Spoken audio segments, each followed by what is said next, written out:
I think that's also a great segue, right, into the last part of the conversation, which is to understand also how all of these things which are, say, internal to the company, when they are externalized at, say, a time of fundraising, when you have to speak to investors, when you have to speak to debtors, whoever it is, right, to raise external capital to grow and build your business. What role documenting all of this, accounting for it properly, cleanly, being able to issue clear forecasts of what you expect to happen to the business in the future and why, becomes very important.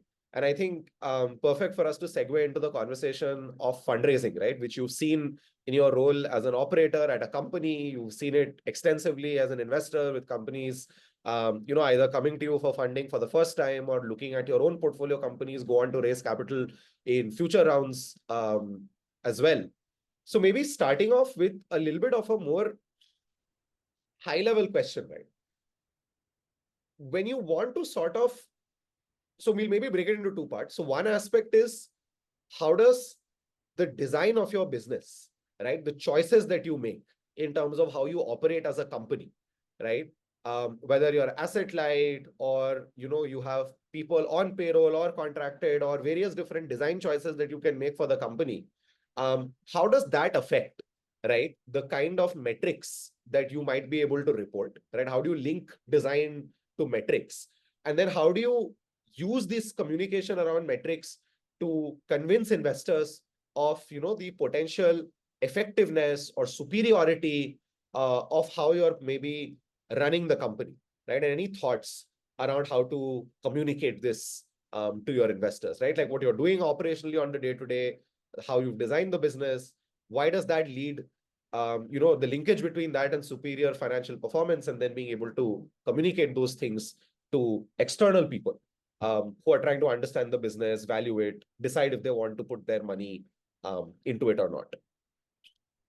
Yep. Good question. I think what we are assuming also that all investors are also looking for the right things. So sometimes we have seen phases of markets when uh, that has not been exactly true. But then I will try. It's a very complex question to answer, but I'll try to answer it to the best of my ability.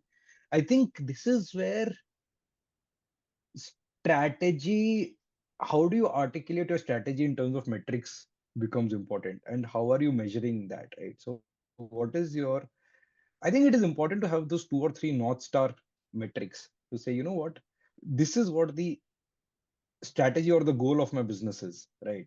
This is where I need to get to, right? And then working backwards from there and saying that these are the 3 to 4 matrices that actually define success for me. Now, it could be very different for different kinds of businesses. And it also shows the aspiration of the management team and aligning the right investor, because it's also a tool of finding the right investor, right? So maybe I'm like, my metric, let's say, let me take a healthcare business, right? And again, you'll understand this well, Rohit. Uh, I am an operator of hospital. My only North Star metric is I need to build when 2,500 beds in the next 5 years and run at a 75% occupancy, right? That is my only metric. I don't care anything beyond that, right? Very, very simple. But then you can just say, how are you tracking performance against that? How many beds are you building? What is the cost per bed? What is the occupancy levels? How is the occupancy levels in performing? And whether you are making enough money out of those occupancy levels, right? What is your break even point? How are you making your EBITDA? So it could be those kind of metrics which are very, very simple. Or there could be a founder who's like thinking in a very, very different way, right? Who's thinking more of like medical outcomes and how that founder is changing the way people are looking at healthcare. So there the question becomes about engagement, about usage, about this, right? How deeply is the consumer actually engaging with the product, right? Those kind of metrics, and then ultimately, then what is the monetary value that you can derive from such engagement? So both healthcare businesses, but because of the design of the business, one, as you said, is like more of an asset heavy play. It's more about utilization, more about scale, growth, all of those things. And I don't care whether the patient came to me for cancer or whether he came to me for a pneumonia. I just need to make sure my beds are full, right? That's a very different approach to building a business. Whereas on the second side, you're actually focusing on, okay, like, can I build some AI featured thing? How can I improve the total outcome? And so on and so forth. So I think that strategic alignment with what are you really building? What is your goal?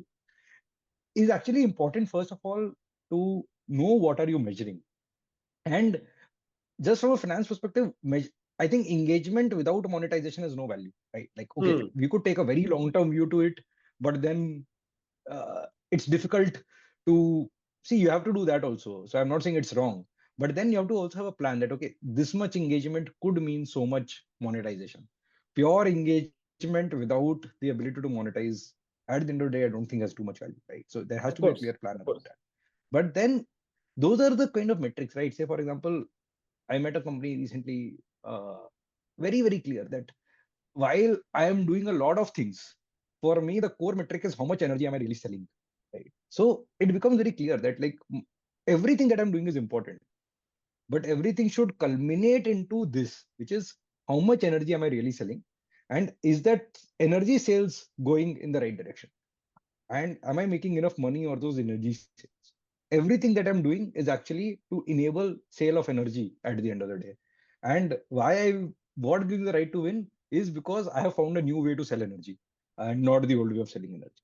So that clarity in mind that, okay, these are my North Star metrics. This is what will define the success of my business. And then communicating that to the investors will actually help you convince the investors that you have clarity of thought about what you're measuring. And second is also find the right type of investors. There's one type of investor who would love investing in that hospital business. You look, I don't want to do anything fancy. I just want to make sure you go out there, build the beds, make sure that the beds are full. Whereas the other one is a more adventurous kind of an investor who said, you know what, I want to figure out how can you change health outcomes, how can you help people measure better, how can you help people like analyze better, so on and so forth. So I think that I don't know if I've answered the question. It is a complex question, but I think that is where what you measure becomes very important, and it has to be aligned with the strategy of the company. No, I think that's actually a great point. And one of the thoughts that also comes to my mind is like you can split metrics between, say, what are your in-process metrics and then what are your outcome metrics, right? Like for Yep. example, Yep. let's say revenue, profitability, growth, cash, etc., are more sort of outcome metrics, right? It's something that a business is Correct. able to deliver. But as Right. you were saying, stuff like, are you building hospitals on time? Are you being able to keep the cost per bed in the range that you wanted to? Are you being able Yep. to drive that ramp up of utilization, right? Yep. These are Yep. things that you can sort of control on the day Yes. to day, right? Yeah. The choice of, say, specialties that you enable in a hospital basis, what is the need of the market in terms of illnesses that people are having. That alignment is a very strong in-process metric, which then affects whether you're able to fill beds, which then ends up affecting whether you're able to drive revenue, drive Correct. profitability, Yeah. right? Yeah. So I think that's a very like a useful way to think about it, which is that, as operators, we only have these in-process metrics which are within our control, within the control of, say, the strategy or the design for the business that we are putting up. And by focusing on those and ensuring that those are right, you can get to the right outcome metrics. But of course, you have to work backwards from the outcome metrics to start with, to even Yeah. know, what are the design choices or what are the in-process metrics that are required to be able Yeah. to get there. And I Along, think just to add to that, with yes, just one thought, I think the founding team or the management team has to be very clear as to what defines success for them, right? I think it's as simple as that. Like, what is success, right? And success, it, it could be even as simple as saying, I want to build a 2000 crore business at a 10% PAT, right? Like, I'm not that this is what most of the founders are looking to build, but I think it has to be very, very clear that how do you define success for yourself as a management team? And then converting that into metric and then finding the investors also see that conviction very, very clearly, that बहुत clarity hai founder mein ki this guy or this lady knows that this is what this person is shooting for, and what defines success is very, very clear. And I think that really makes a fund pitch very, very interesting.